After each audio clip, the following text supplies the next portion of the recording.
My name is Don Gayton, and this is the natural history of the bookshelf.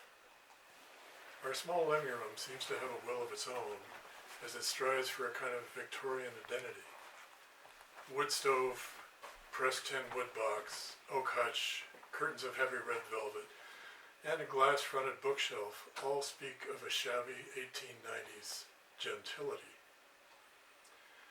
This bookshelf is a battered relic probably from the era just following the Victorian, when office furniture still retained a shred of elegance. Each of the four individual shelves has a framed window in front which can be lifted and slid back to expose the books inside. I acquired this bookshelf years ago when the large office I worked in was being closed down. This outmoded unit had been tagged for off-site storage. I knew exactly what that phrase meant, so one night I covertly removed the bookshelf as a pre-retirement gift.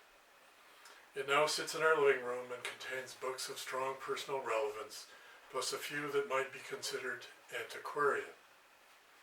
The rest of our bookshelves are the standard open-fronted and contain a pretty random assortment of paperbacks and hardbacks.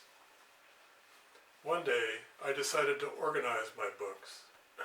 Now, the origin of this impulse is obscure, but since I've been acquiring books for some 50 years, this seemed like a decent interval, and a fitting activity for the depths of winter when the days are short and the wood stove burns long. I own more than 100 books and probably less than 500, but it seems crass to actually count them. A few volumes in this old bookshelf are from my father, favorites when he was young, and that he passed on to me. One such is Will James's Smokey the Cow Horse from 1929. And there are 3 Tarzan novels, published in 1912 and 1914. Tipped into one of the Tarzan novels is a note from the author Edgar Rice Burroughs himself, obviously in response to a childhood note my father wrote to him. The note says, "I have a dog too, and he gives me great pleasure." Then there is a series of Russian novels heavily weighted towards Maxim Gorky from my high school Bolshevik days. A section on Sacco and Vanzetti abuts publications on the Great Spokane Flood, which are next to the entire Dr. Seuss oeuvre. Not far from these are the novels of the magic realists Gabriel Garcia Marquez, Mario Vargas Llosa, and the poems of Jorge Luis Borges. And then there is the 4-volume box set of Calvin and Hobbes, and so forth. To actually begin arranging my book collection, I first needed some kind of an organizing principle. Alphabetical, of course, would be pedantic and silly for such a small library. Dewey Decimal? No, too formal. Separating fiction and non-fiction made some sense, but how would I accommodate the Annie Dillards, the Wallace Stegners, or the James Agees, who wrote beautifully in both genres? Any search for an organizing principle requires a review of what is to be organized, so I began that task, going title by title, bookshelf by bookshelf, with many interesting stops and side trips in between. The Mathematics of Bicycle Gearing, Jane Jacobs' Revolutionary Principles of Urban Planning, The Early Painters of the Canadian Rockies. As I made my way through the titles, I began to realize that many of my current interests actually germinated years or even decades ago, it seems. My fascinations never fall very far from the mental tree. Aging along with one's books is not only a sensual pleasure, it provides the opportunity for self-discovery. A library becomes a tangible record of the personal fascinations that have endured. Some books, as Borges has pointed out, sit quietly on your bookshelf reading themselves. Having read them already, you know their memorable parts, and a mere glance at the cover is enough to bring those parts to mind. Such is the case with the books of New Age anthropologist William Irwin Thompson, a passage in his 1971 book entitled At the Edge of History somehow still resonates, and I quote, "We will have to come right up to the edge to find out where we are and who we are.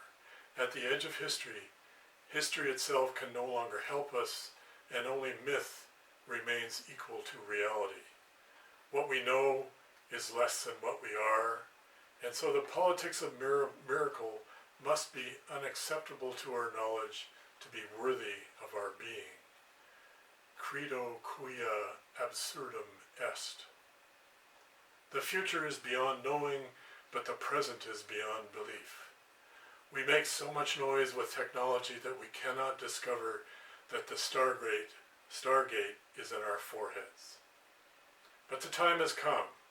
The revelation has already occurred, and the guardian seers have seen the lightning strike the darkness we call reality. And now we sleep in the brief interval between the lightning and the thunder." I had to look up the Latin phrase that Thompson used, and it means, "I believe it because it is absurd." Now, my office files, mostly file boxes full of scientific journal articles, were not initially part of this organization project, but this new and unexpected self-discovery element meant that they too got caught up in it. Why did I collect all those papers on conflicts between cattle and elk? Or the ones on the wetlands of the Okanagan? Or on the philosophy of science? Not to mention the stacks of literature on fire ecology. One of the papers I ran across was called "The Detection of Large Woody Debris Accumulation in Old-Growth Forests Using Sonic Wave Collection."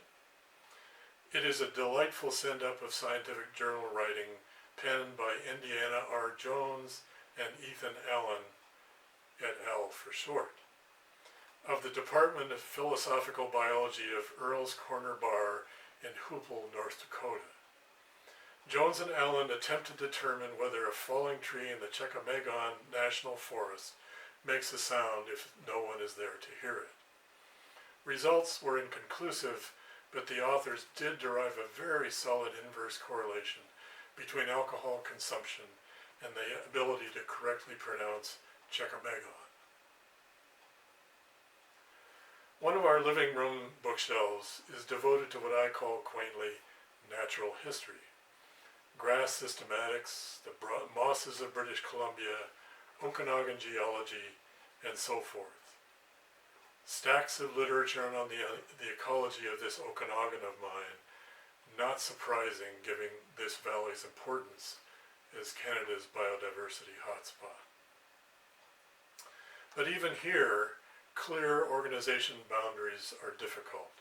Where to put Lauren Isley or Barry Lopez, for instance, and Borges, who fiercely occupied the entire range of literature. Something always calls me away from my library organizing effort. This evening it is the wood stove, the red velvet curtains, a few tapestries, and overstuffed chairs, and a few random books on the oak coffee table. In the end, my organizational effort came down to a bit of dusting, straightening, and very limited reshuffling. I was simply no match for the fierce independence of these wonderful books.